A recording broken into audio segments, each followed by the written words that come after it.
have people in Iran, in Iraq, and in Syria feared actually Qassem Soleimani, not only the US. So the assassination of Qassem Soleimani, and that's my argument, make the war between the US and Iran not more but less probable. Because I think this will open up the possibility for forces in Iran, but also in Iraq or Syria and so on, to look for a diplomatic or a political solution of the conflict. Provided, and this is a very important point, provided that the US offers Iran some sort of an exit option by accepting a limited Iranian attack on some US material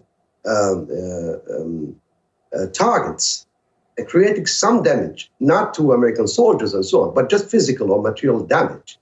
And in this way, the Iranian government can tell its people that they avenged Qassem Soleimani's death, and they can save, as they say, their face.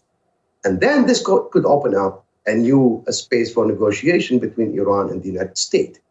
And I think this is more probable because that will be beneficial for both Iran and the US. For Iran, because then it would hope through renegotiation with the United States, with the Trump administration, the sanction will be lifted or eased.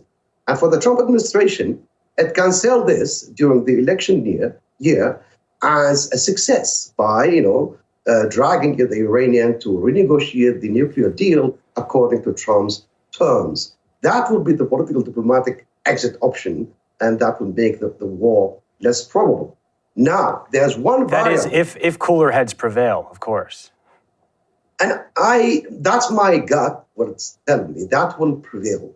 And there's only one variable, and I think this variable, which create a major problem to Iran rather than to the US, which is the October Revolution in Iran. But also this variable that threatens the regime in Iran could be also resolved through this exit option, because the Iranian regime priority is not to make war with the US, but to sustain the regime.